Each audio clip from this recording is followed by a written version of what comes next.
Hey everybody, I hope that the multiple chemical sensitivity community is doing well.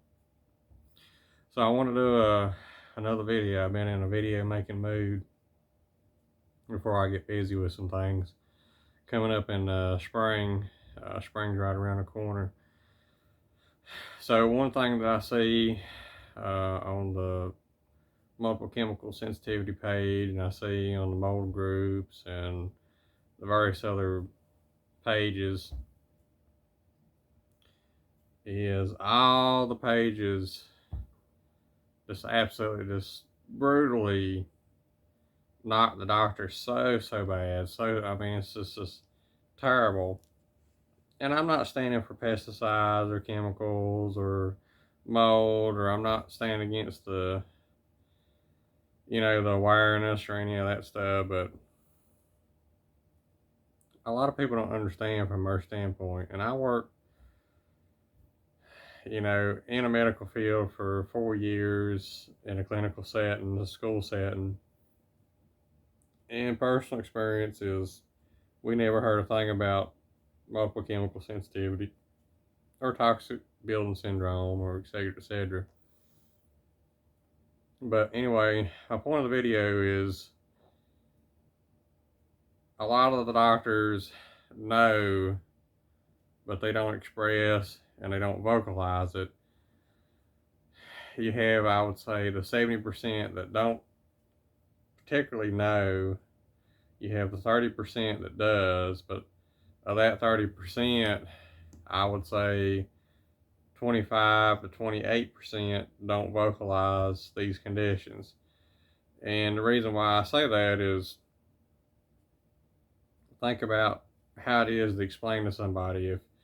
If you have a person that comes in and let's say, they're overweight or they have diabetes or they have, some kind of, common illness, is that person really going to listen to what they're saying?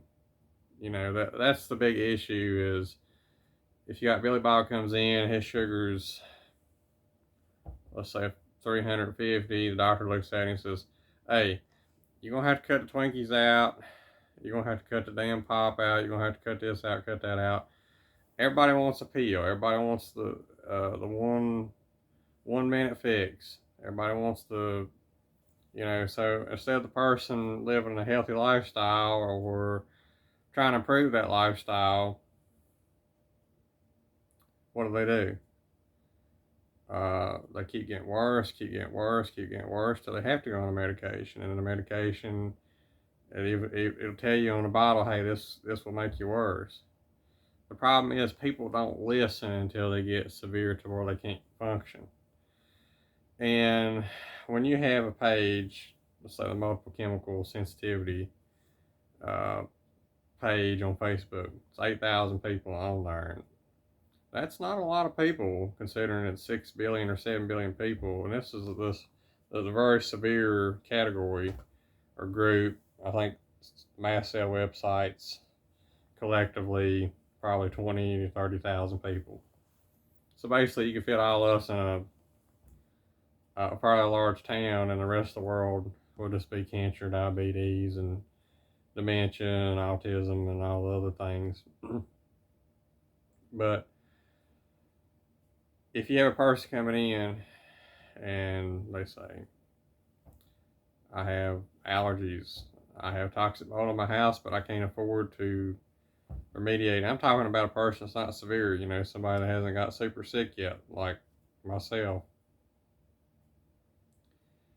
First thing that person or their mind goes is, I got bills, I got I got a car payment to make, I got a house payment to make. I don't have money to put a new roof on.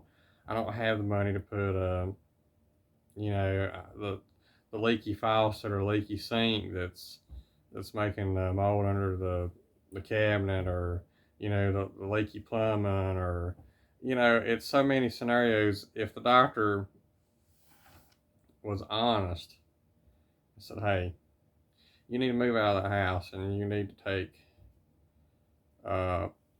a $20,000 or $30,000 loss, and you need to do this. If not, you're gonna get worse. How many people would actually listen? And doctors know this. They know that people, unless they're basically crawling out of that house, they're not gonna pay attention to what that doctor's saying. So it's not that they're not aware. It's just that people don't listen to the reality of it, and that's where a lot of the problem stems from. Is for the doctor, he can't come in and fix your house. He can't be the one that makes you make the change on the diet. He can't be the one that makes you uh, fix the sink or fix the roof or do whatever it is that needs to be done. He can mention to you, which will probably be useless if you're not, unless you're on your deathbed. He can't tell you to, he can suggest, but what he can do is he'll give you allergy pill, or he'll give you a prescription for prednisone, or he'll give you a prescription for this or for that. So the whole reason why it usually goes that direction is they're smart enough to know people don't listen, and a lot of the doctors, they growed up in a wealthy home or a wealthy family. When issues come about, most of the time they live in a clean environment. So they're not aware of how severe these things can get. I've met several doctors who didn't have multiple chemical sensitivity. They wouldn't even allow bleach in their house or fragrance or anything because they know how bad it is. But what people don't understand is if they explain that to somebody, they're gonna say, "Oh, I love my favorite scent, and I gotta have that, and I gotta have my graham crackers, and or whatever." So the problem is, yeah, I agree to some extent on the doctor part, but also too is it's a lot of legal issues. Is a lot of us, we all went to that school, that had, it had the ceiling tiles, and it was two or three places in the school, it leaked, and they had the buckets down, and it stayed like that for 2 or 3 years, and they never did fix it. So, if they acknowledge conditions like sick building syndrome, etc., the lawsuits, the money, all that, it really puts them in a crossfire between what's considered normal and what we know as sensitive people as not normal. Uh, being uneducated growing up, we think, let's put some bleach on it, it'll kill that mold. It don't work that way. But I want to do a little short video. It's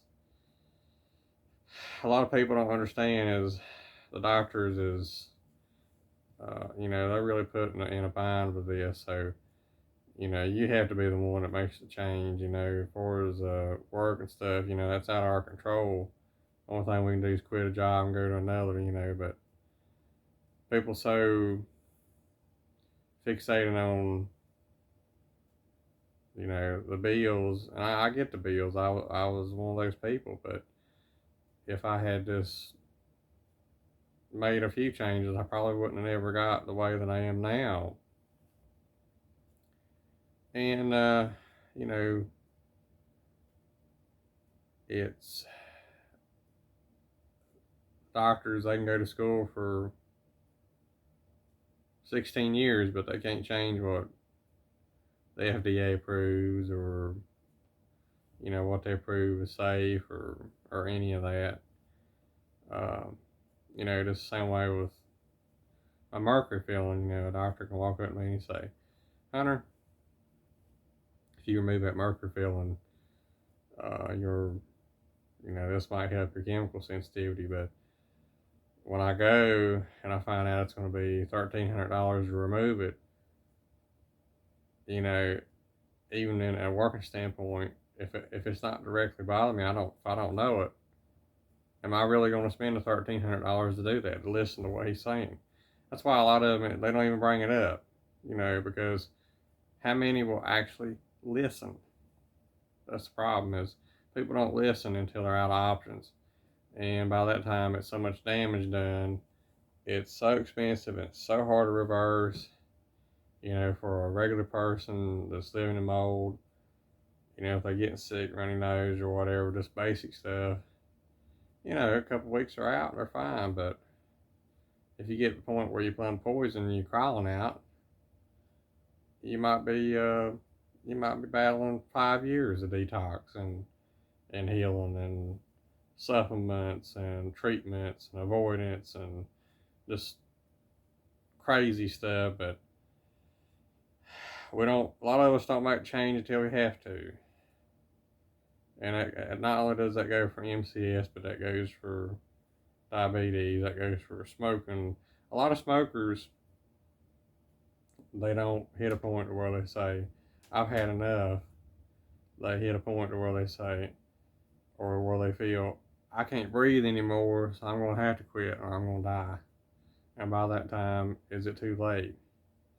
The person that gets cancer and they have cancer in 10, 12, 14 spots, then they want to make the change.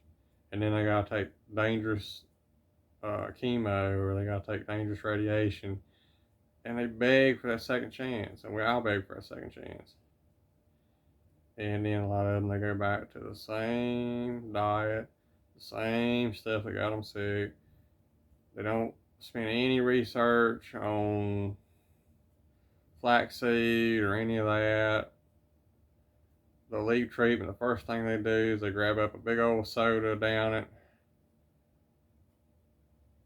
That's the problem, is that's why the doctor that gives you the pill, he don't give you the cure, because a lot of people don't ask for the cure, they ask for the pill. But that's the truth of it. That's the reality.